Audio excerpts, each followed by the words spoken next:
So as you can see here, we have the Old Town Autopilot 120. This is a really good kayak. I wanted to make my 1-year review video of this kayak. And one thing I thought to do to make it maybe different than every other 1-year review video where everyone says, I love it. And I do. I do love this kayak. I might actually keep it forever because it's so safe. It's like impossible to flip. That when my daughter gets much older, this might be hers. But unless when it's time to get a new kayak, I feel the need to sell it, maybe financially or what have you. Otherwise, I think I might keep this forever. But it's not for everyone. And so I'm not trying to make this video and hurt Old Town sales, not at all. But it's not for everyone, and I'll say why. So there's probably a good 5 places that you probably don't want to fish this kayak. So if you fish those waters, this probably isn't the kayak for you. We got to talk about this kayak a little bit for you to understand what those waters might be. So number 1, it's a prop system. This is a propeller. I am in Florida. That sucker, when this right here is in there and is lowered, it's beneath the kayak. There's a number of places where this is going to give you an issue. First of all, let's talk about my last video on this channel. I went to Rodman Reservoir and fished Rodman Reservoir. I didn't get it on camera. I just happened to not be recording in that moment, of course, but I was cruising at a pretty good speed. There is a current that runs through Rodman, and I was going at a pretty good speed. So when I smacked it, I smacked a stump that was submerged going full on. So that's the first place. Stumps, okay? Stumps, trees, laydowns, whatever you want to call it.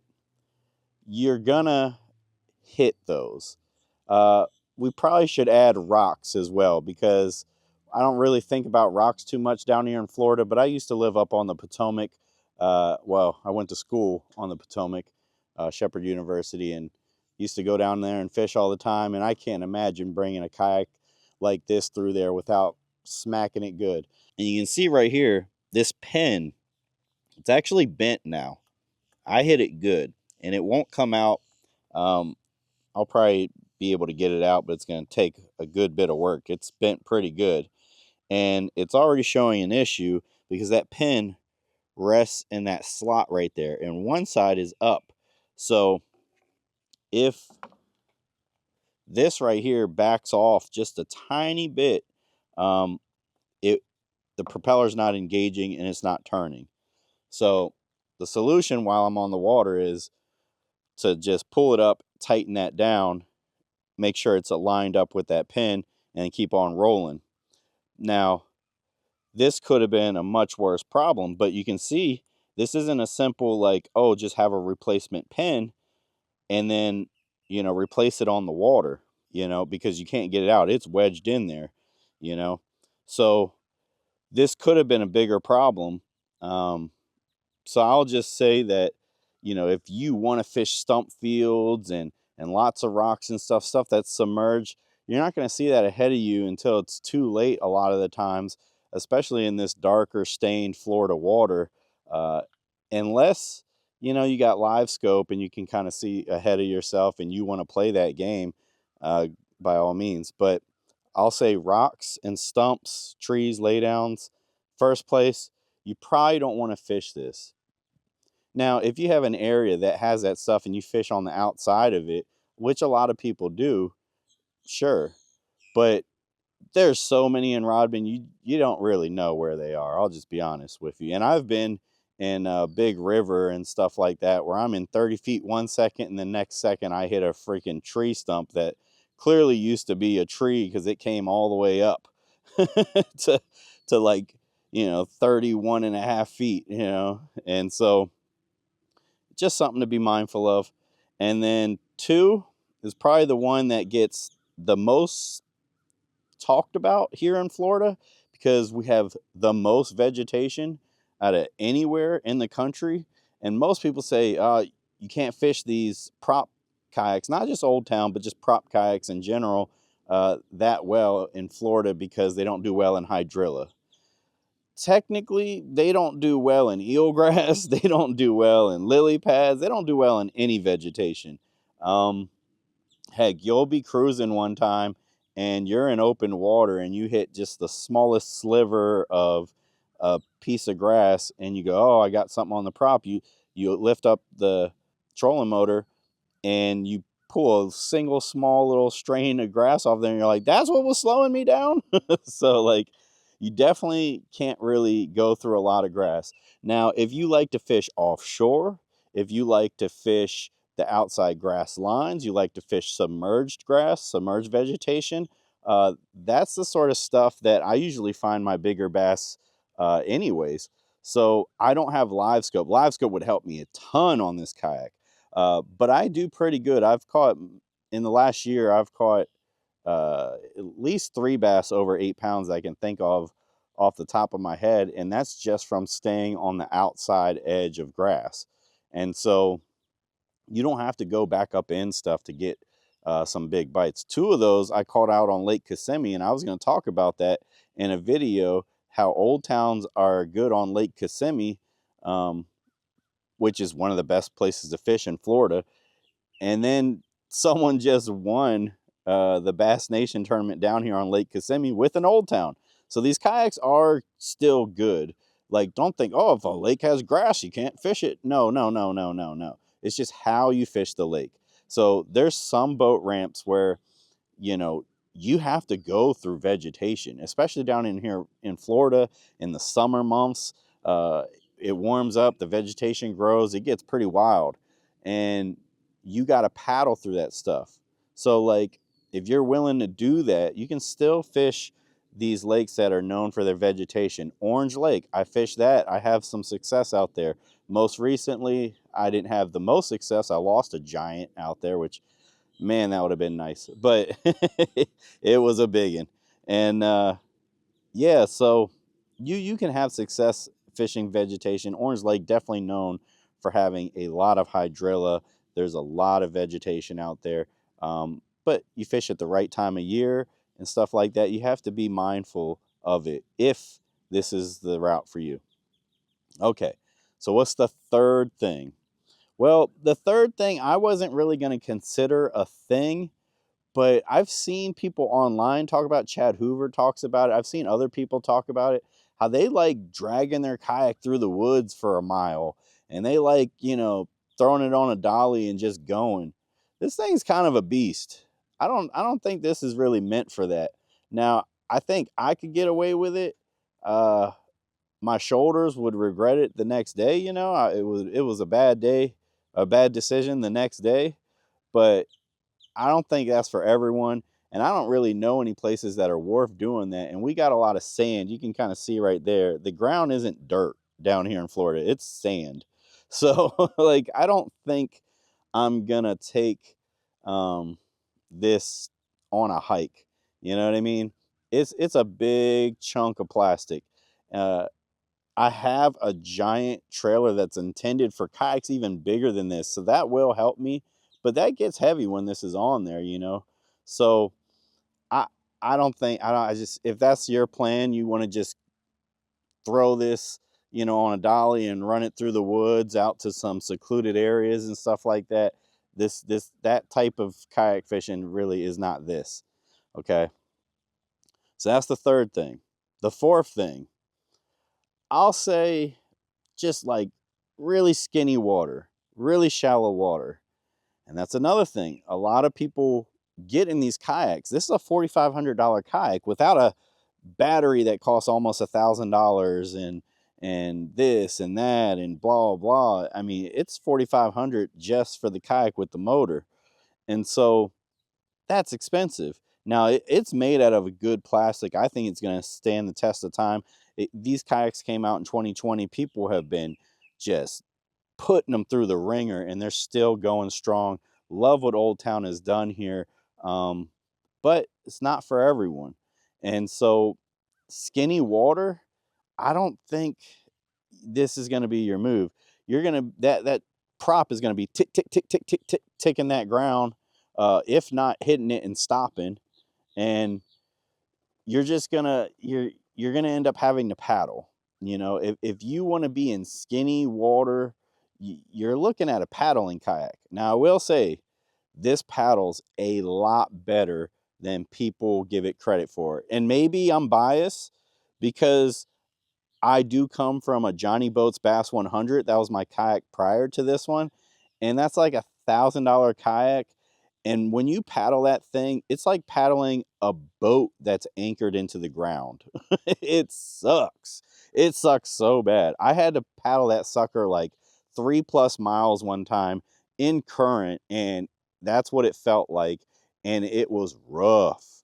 So when I got this, that's actually what caused me to buy this. Because I was filming for another angler. I was in the kayak filming an angler fishing kayak tournaments, and you know, he's paying me to do that. And here I am, my battery dies, and I have to paddle 3 miles back to the boat ramp. Not cool. So I went out and got the kayak that was plug and play, ready to go, the Old Town. If I didn't need a kayak right away, I might have even got a different one. I don't regret my decision, but I'm just saying I needed one plug and play ready to go. Nowadays, you can buy a Motor Guide XI3 that has the spot lock. This has pinpoint where you can kind of anchor down in your spots and fish. And so you can get an adapter plate with the Motor Guide and put it on like any kayak you want. So these probably aren't selling the way they used to because of that innovation in the industry. And but these are still great kayaks. They're impossible to flip. They're incredibly durable. They're so stable. I added 2-inch seat risers on this bad boy, and that's supposed to make you less stable. It you don't even notice. I'm in 30-mile-per-hour winds with the water coming up over, and it just drains right away, and I got nothing to worry about. I know a bunch of people that are like, I'm not going to fish in the wind. It's rough out there, and I'm thinking, oh, I'm throwing a chatterbait. This is about to be a good day. Yeah. Oh, I'm going. I don't know. Okay. Well, I'll see you next time. And then I catch a giant. So uh that I do love about it. Rough water, great. Actually, people love fishing these in the 136s out on the ocean, offshore, and doing some pretty wild stuff. The place I bought this from, they were surprised I was going to use it for freshwater. So they're like, oh, because everyone around there buys these for saltwater. But no, they're great kayaks. But if you're going to get in skinny water, you're going to have to paddle. You might as well have a kayak that's meant for paddling, even though, like I said, this paddles really well compared to what I used to have. I don't paddle unless I have to, though. I use the motor. I'm glad I have a motor, so that's the type of fishing I do with this. Now, the last one, and I think this is kind of the future of kayak fishing. So it kind of sucks for this old beauty, but it's kind of the direction that kayak fishing is going, and that is going to replace probably these types of kayaks and the kayaks that are using the Motor Guide XI3s. They're great for precision fishing. You can lock down in your spots and do your fishing, but you can't cover a ton of water. And you can, but you can't. Okay, so what do I mean? Well, this right here, I might, if I put on my remote up to 10 is the max speed I can go, I'm going to get, let's say, 8 miles out of that. Well, this isn't the fastest kayak. So I put it up to 10, and I'm going with my heavy load and me being heavy. I'm probably going maybe 4 miles per hour. I'm in that range. You can add these propellers. I don't know if it voids any warranty. There's a lot of videos about these. They do add maybe 0.4, 0.5 miles per hour to your speed, but you hit a single grain of grass with this and you're stopping. So these are even worse in vegetation than these. But if you're fishing wide open water and you don't care about warranties, or you find out it's allowed for Minn Kota, I'm not sure, then it's worth putting these on. And you buy these, they're like $3 or something like that, and you shave off the edges there so that it fits under there without hitting the kayak.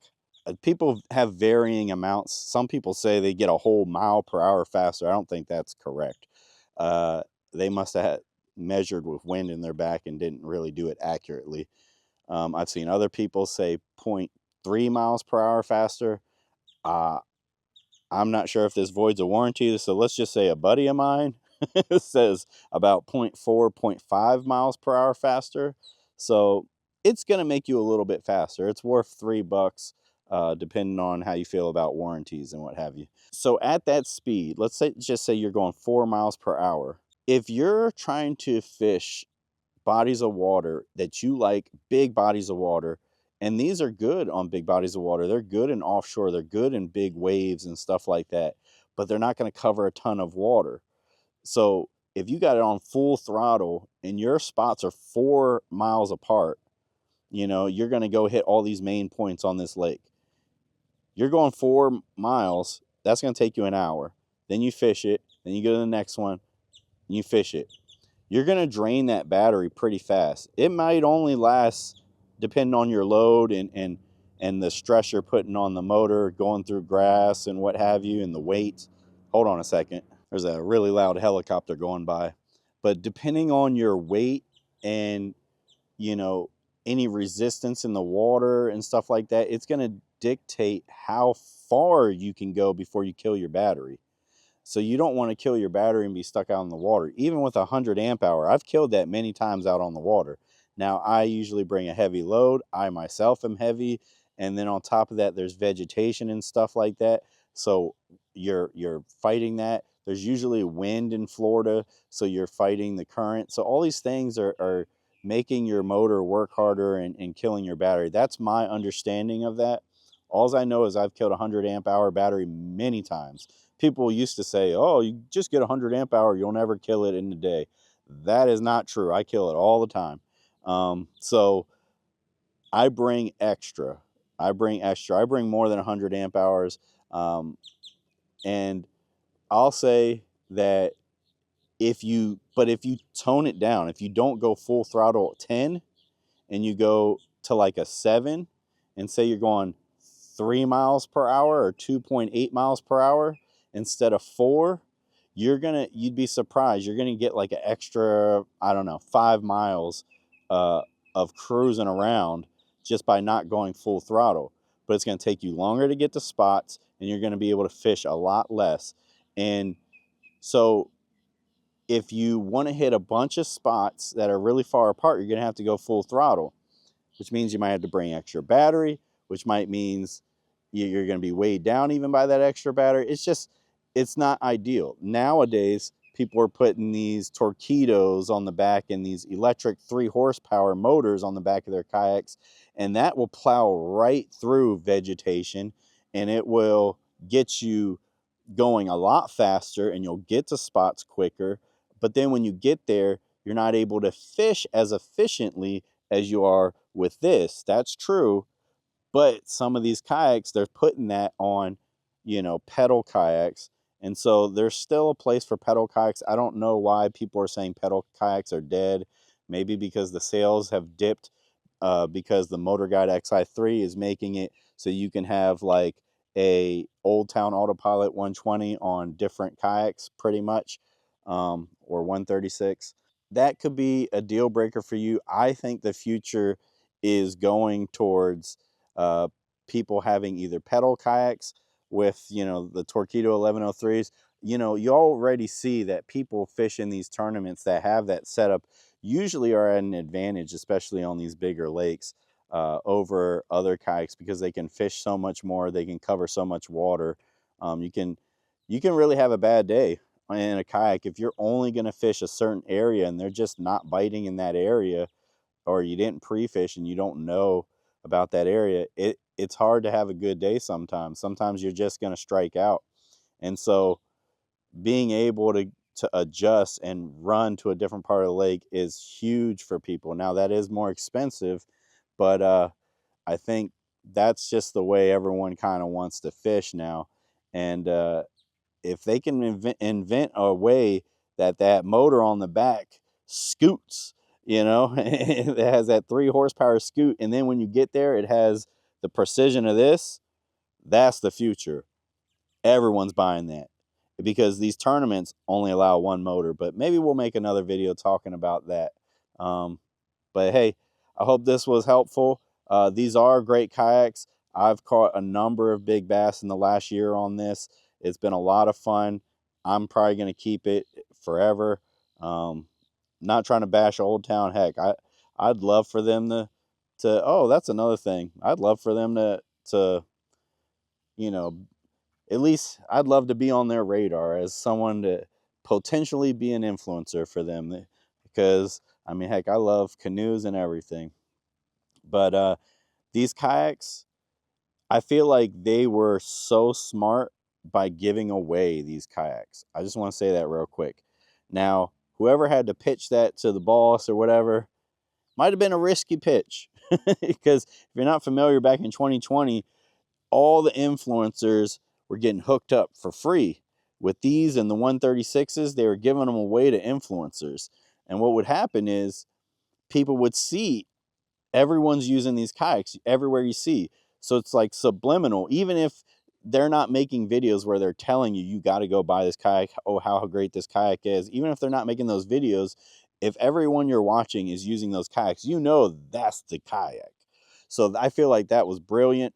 And also, you got to think about it from like a money perspective. Like, okay, so say these were $4,000 at the time, and I don't know any of their numbers, but let's say it costs $2,000 to make.